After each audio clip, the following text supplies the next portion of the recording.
Hello everyone, I Gitika, Faculty Management, Technia Institute Advanced Studies. Today my topic for the presentation is Life Cycle Costing. Life cycle costing is a system that tracks and accumulates the actual cost and revenue attributable to the cost object from its invention to its abandonment. Life cycle costing involves tracing cost, revenue on a product by product base over several calendar periods.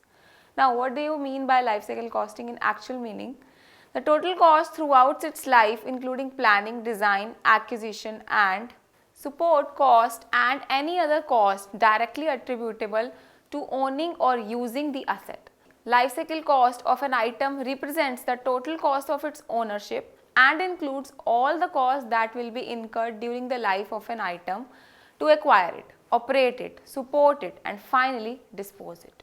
Life cycle costing adds all the cost over their life period and enables an evaluation on common basis for the specified period. Usually discounted costs are used. Now we are coming up to the characteristics of life cycle costing. Now the first characteristic of life cycle costing is product life cycle costing involves tracing of the cost revenue of a particular product over several calendar periods throughout its life cycle. Product life cycle costing traces research and design development costs and total magnitude of these costs for individual product and compared with product revenue. Another characteristic would be each phase of the product life cycle poses different threats and opportunities that may require different strategic actions. Another could be the product life cycle may be extended by finding new uses or users or by increasing consumption of present users. Now, what are the stages of product life cycle costing? Various product life cycle costing have various stages. Now, number one is marketing research.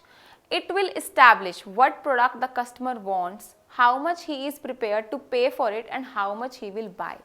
Another could be the specification. It will give the details such as required life, maximum permissible maintenance cost, manufacturing cost, required delivery date, expected performance of the product. Design. Proper drawings and proper process of schedules are to be defined. Now, prototype manufacture. From the drawings, a small quantity of a product will be manufactured. These prototypes will be used for developing a product. Another stage is development. Testing and changing to meet requirements after initial run.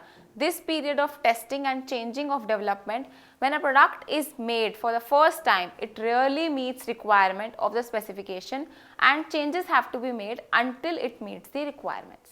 Another stage is the tooling. Tooling up for the production can mean building a production line, building jigs, building the necessary tools and equipment requiring a very large initial investment. Another stage, manufacture. The manufacture of the product involves the purchase of raw material, components, and the uses of labor, manufacturing expenses to make the actual product. Then selling, then distribution, then product support. All these are into the this stage only. The last stage for the life cycle costing is decommissioning.